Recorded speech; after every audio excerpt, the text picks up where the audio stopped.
hindi naman kami matatapos today nang hindi namin mismo tatry yung finished product ng invention ni engineer. So, ito na yung sample na galing doon, no? Sa na-filter na tubig na galing sa Marikina River. Okay, so susubukan natin.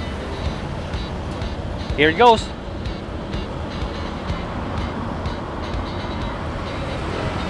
Fresh water na talaga siya, engineer. Parang hindi siya dumumi. Parang hindi siya galing dito. Yung lasa niya. Walang amoy. May konting amoy, I think galing sa ozone. Pero parang yung bottled water na nabibili na natin sa convenience store, sa grocery, ganun na yung lasa niya. Galing. Hindi siya hard water. Very soft, very smooth. Isa ang Department of Science and Technology o DOST sa mga tumulong kay Engineer Rod financially para sa commercialization ng kanyang water filter. Ang tulong ng DOST sa kanyang imbensyon ay nagbunga rin ng iba't ibang parangal here and abroad. Patunay lamang na ang ating Pinoy inventors kaya ring makipagsabayan internationally. Kamusta naman po yung outcome nung unang collaboration nyo with DOST? Okay. So far, yung outcome, andito na, naka-commercialize na. So, tuloy pa rin ito no, hanggang ngayon. Itong latest na invention ko naman, nung ako yung nanalo ng National Invention Contest and Exhibits, sinuportahan ako ng DOST para sa trip ko sa Geneva, Switzerland. It's called the 47th International Exhibition of Inventions all over the world. Ako lang mag-isa ang naipadala. Ako lang mag-isa sa Philippines, no? There are 800 participants from 42 countries. After that, 2020, 2021, nanalo rin tayo dun sa Philippine Water Challenge. Uli, ito yung invention contest ng USAID. And then, yung latest ko, yung sa DBP, lahat ng mga inventions all over the Philippines din, pinagsama-sama nila.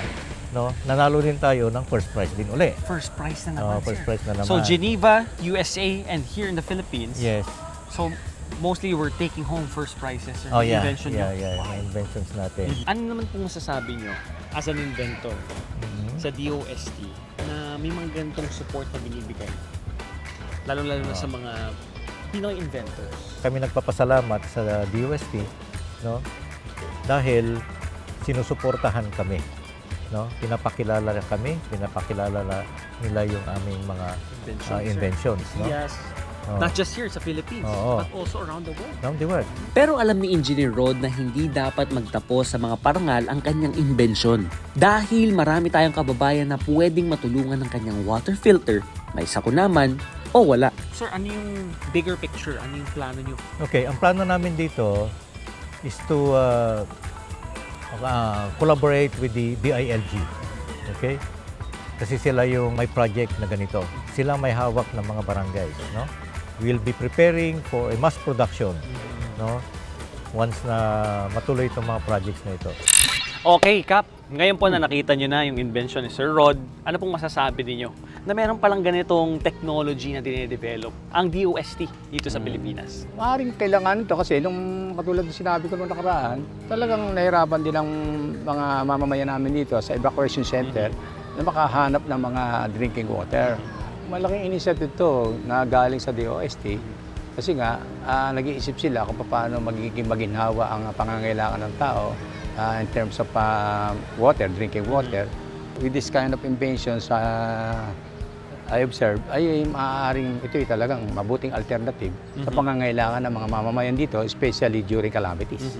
Yung purpose kasi nito, talagang ang purpose niya is paano tayo makakatulong in times of disasters and calamities. So sabi ko, kung mag-treat tayo niyan, hindi lang yung mga tubig na halimbawa, rainwater, deep well water, maski na baha, maski na maruming water. Alright guys, ngayon meron na kaming tubig mismo galing dito sa machine na to. So tatry namin ni Kap kung talaga bang effective yung machine ni Sir Rod. Kap, cheers! Cheers. Cheers!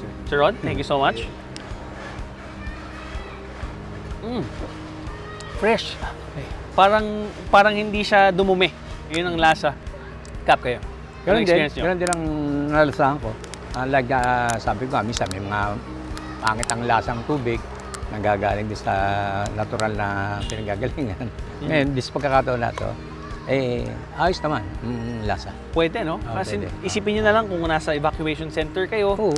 anytime, kukuha lang kayo ng tubig, pasok dito, ito na. Komportable pa, portable pa. So Sir Rod, thank you so much for your knowledge. Thank you so much for the inspiration and the motivation to help our fellow communities. And Sir, Kap, maraming salamat din po sa inyo. Welcome. Maraming salamat. Thank you. Thank you.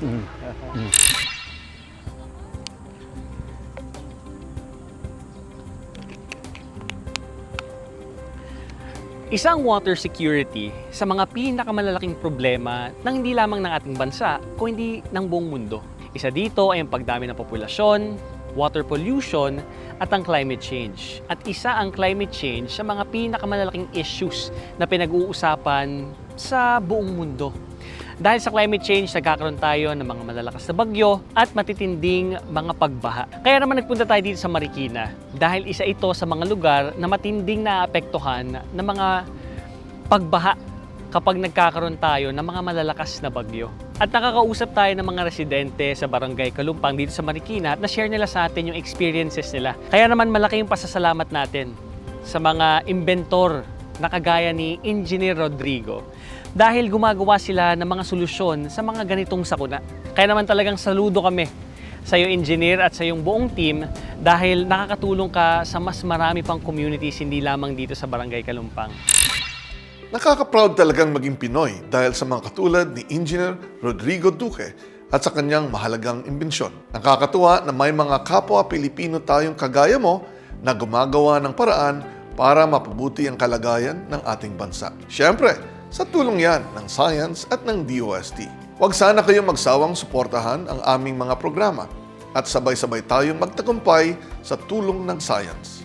Kung may mga past episode kayo na gustong balikan, pwede nyo itong mapanood sa aming social media accounts. Kita-kits uli next week sa panibago nating pagtuklas sa tulong ng science. Ito ang Sciensikat, agham na may solusyon, teknolohiyang may aksyon. One DOST for you.